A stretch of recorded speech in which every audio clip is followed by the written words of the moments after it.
Chayei Sarah opens, Vayu Chayei Sarah 100 shana, v'esrim shana, v'sheva shanim shnei Chayei Sarah. Right, so it says that the years of Sarah were 127. So were the years of Sarah. Well-known Rashi says that we darshan each one separately. When she was like 100, she was like 20. When she was like 20, she was like 7.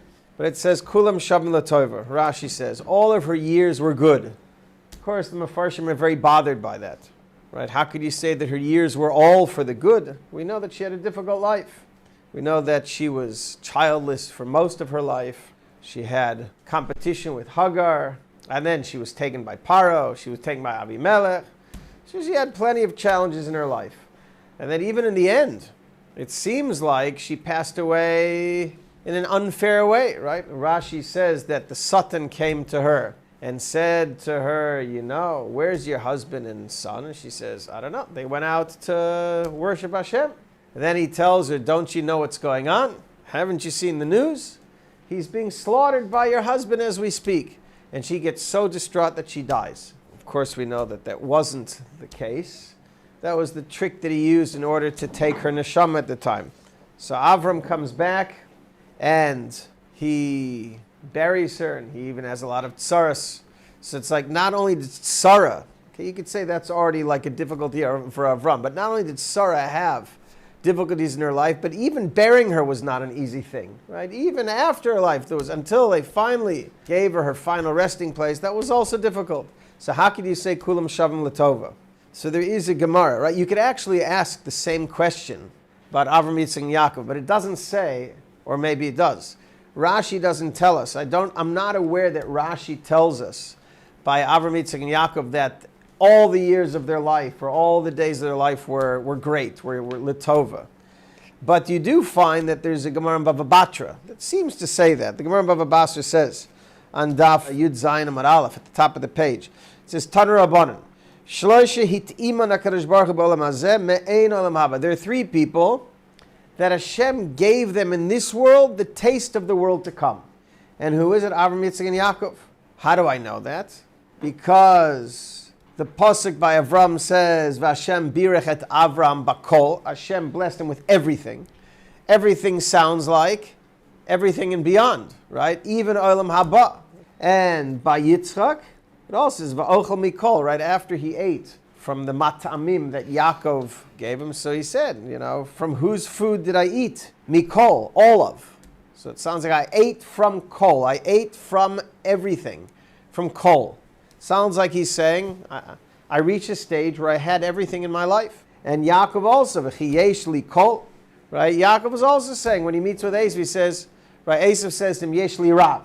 When Yaakov was trying to impress upon Esav to accept his gift. So Esav said to his brother, I don't need it. Yesh li rav, I have a lot. And Yaakov says back, yesh li kol. I certainly don't need it. Ki yesh li kol, I have everything.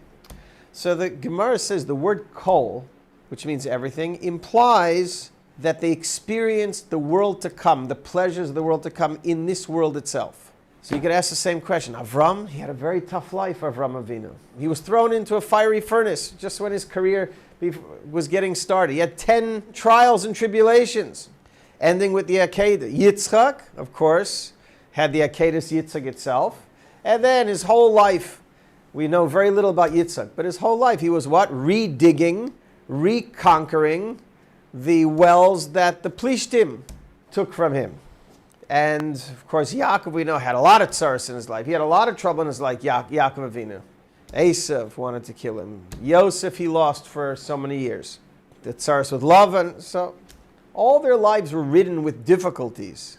And yet, again, both by Sarah, Rashi says, based on the Medrash, and the Gemara by Avraham, Yitzchak, and Yaakov says that they had everything. They reached a level in this world, at least Avraham, Yitzchak, and Yaakov, I'm assuming Sarah as well, reached a level where they not only did they have the all tov in this world, but they even were given the tov of olam haba in this world.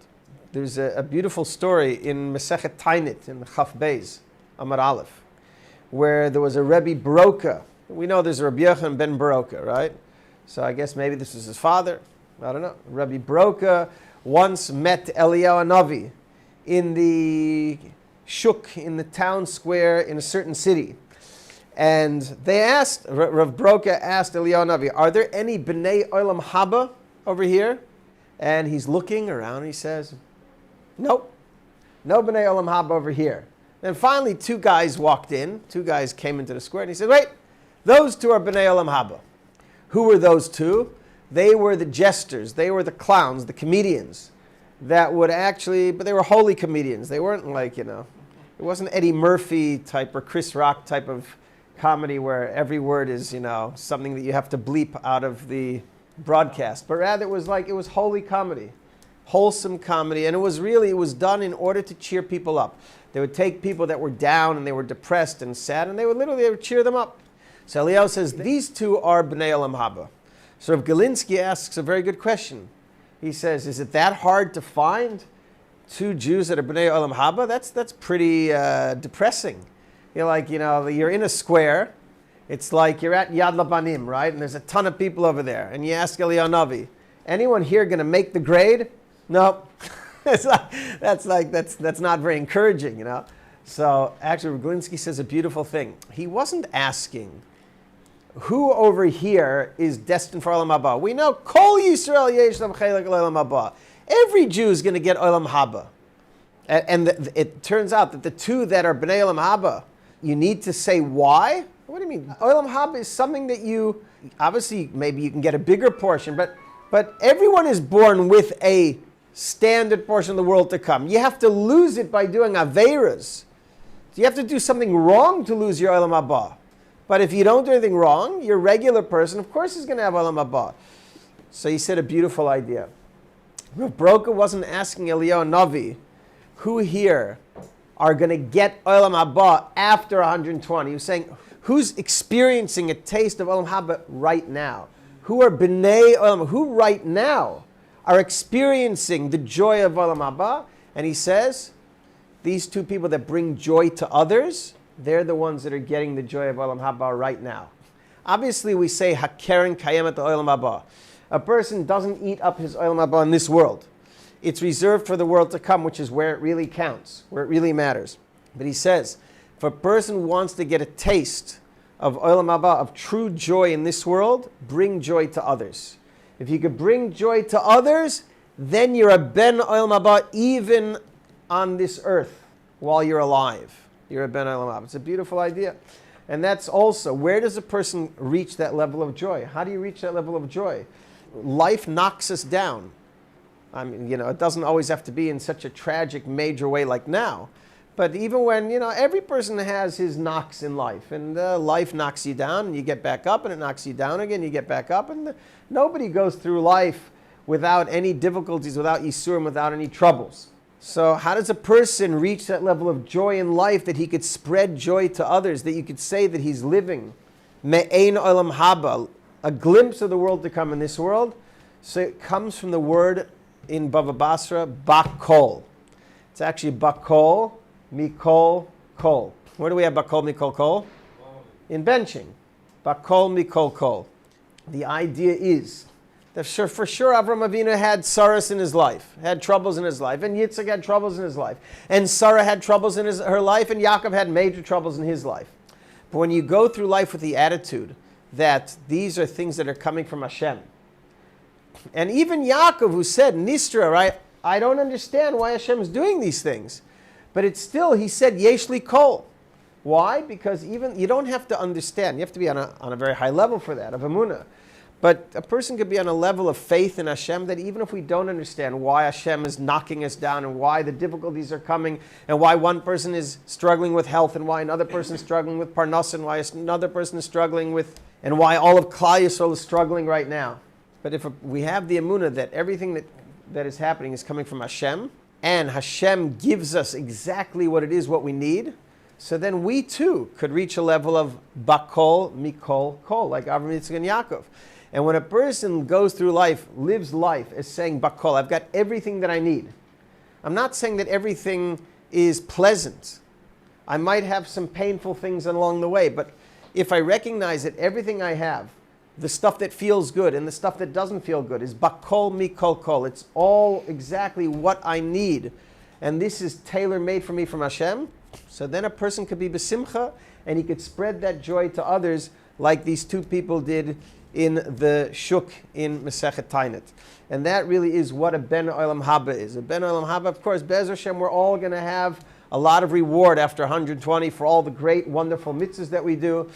But if we want to go through life with inner joy, inner peace, a peace that is a glimpse of the world to come, and it's the same thing. Why is Shabbos me'ein olam haba? It's the same feeling. Shabbos is a time of tranquility, of peace, where a person says, I've got everything I need. Because even if I don't, I can't do anything about it. It's Shabbos. So when a person reaches a level, I truly feel that right now, at this moment in time, I've got everything I need. So then he gets the tranquility and the inner joy of me'ein olam haba. And that's why Sarah, Avraham, Yitzchak and Yaakov doesn't say kulan shavin latova, that all their years felt good. All of their experience felt good. And a lot of their experiences may have been very painful. But they were all for the good because they recognized that it came from Hashem. There's a purpose to the whole thing. And when a person lives his life on that level, even if we're living in the darkest of times, but if we realize, and for that you need a lot of emunah, that everything that's coming to us is from HaKadosh Baruch Hu, and we understand that everything, we have kol, we have everything that we need in order to fulfill our mission at hand, so then we will reach this inner tranquility, Be'ez Hashem, inner peace, hopefully try to find the joyous moments in our life right now. Like we had the Siyum the other night, which was a tremendous joy. In the midst of a lot of darkness, there was a tremendous joy for a couple hours. Going to army bases, Ben and I went last night with B'nai Yeshivas to bring a Siyum to the Air Force base. It was an amazing thing. Really, it's an amazing thing where you bring joy to others, you bring joy to the soldiers. It's me'ein olam haba, and Be'ez Hashem, just like Shabbos me'ein olam haba, Kadosh Baruch Hu should bring the ultimate Shabbos, the ultimate tranquility of Mashiach Tzidkenu b'mehera b'yameinu. Amen.